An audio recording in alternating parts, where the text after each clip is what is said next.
আরে রাজীব কি কেউ? আরে ও হইলো আমার এলাকার এক বোবা, ওর কথা শুনতে গেলে আজকে দিনই পার হয়ে যাবো। যা বোবা ভাগ। আরে তোরে কইছি না এই জায়গা থেকে যাইতে, তোর বাইন্দে কিন্তু পিটামু। যা।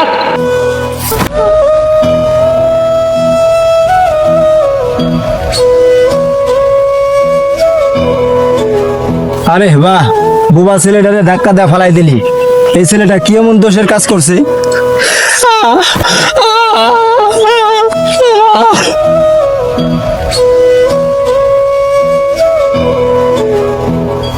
আরে ও হইলো বোবা, ওর পোশাক হলো নোংরা। এই নোংরা পোশাক দিয়ে আমাকে সাথে ঘুরবার যাবার চাই, এরপর তাহলে ওর বাইন্দে পিটামু। আরে ও তো বোবা, গরিব মানুষ, ভালো জামা কাপড় কেনার মতন সামর্থ্য আর নাই।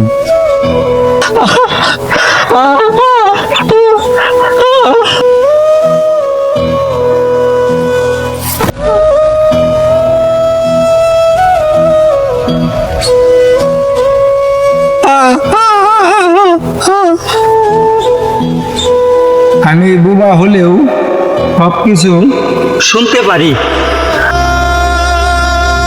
আজ সবাই আমাকে দেখে হাসলে, হয়তো আমার পোশাক দেখে, হয়তো আমি বোবা বলি, কিন্তু একটা প্রশ্ন করতে ইচ্ছে করছে, বোবা হওয়াটা কি আমার পাপ বলেন?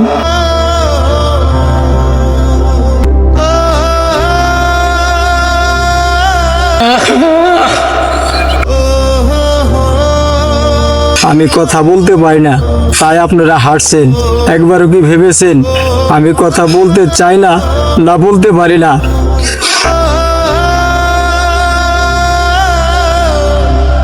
আপনারা অপমান করলে আমি দাঁড়িয়ে দাঁড়িয়ে শুনি, কারণ আমার প্রতিবাদ করার মতো কোনো ভাষা নেই। আপনারা কষ্ট পেলে চিৎকার করে বলতে পারেন, রাগ হলে দুটি কথা শুনিয়ে দিতে পারেন, ভালোবাসলে জড়িয়ে ধরে বলতে পারেন ভালোবাসি।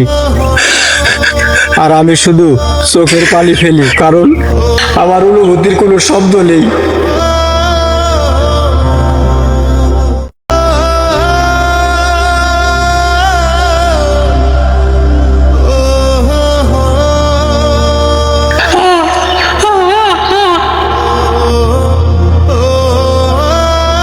আজ আমাকে ধাক্কা দিলেন, আমার খুব ইচ্ছে করছিল বলতে, ভাই আমাকে ধাক্কা দেওয়ার আগে একবার মানুষ হিসাবে দেখতেন।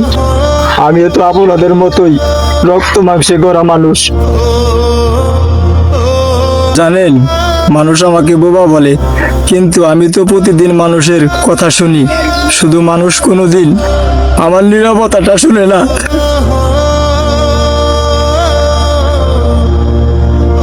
আমি বোবা, তাই আমার কষ্টের কোনো শব্দ নেই, কিন্তু বিশ্বাস করুন আমার বুকের ভিতরটাও আপনাদের মতোই কাঁদে। জানেন, আমি আল্লাহর কাছে কোনোদিন কথা বলার ক্ষমতা চাইনি, শুধু চেয়েছি মানুষ যেন আমাদের মতো বোবাদের নিয়ে না হাসে, ভালোবাসতে না পারলেও যেন অবহেলা না করে।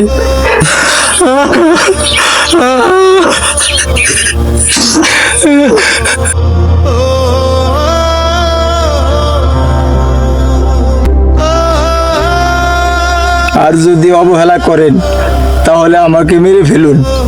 এত অবজ্ঞা, এত অবহেলা নিয়ে বেঁচে থাকার চেয়ে মরে যাওয়াই ভালো। সবাই মিলে আমাকে মেরে ফেলুন।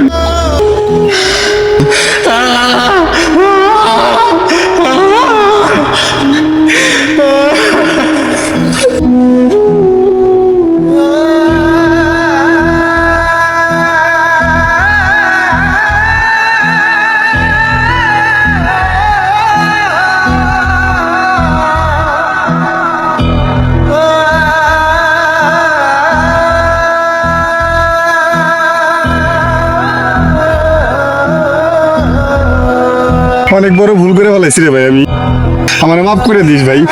আর চল আজকে তোরে নিয়ে সারাদিন ঘুরবো। হাই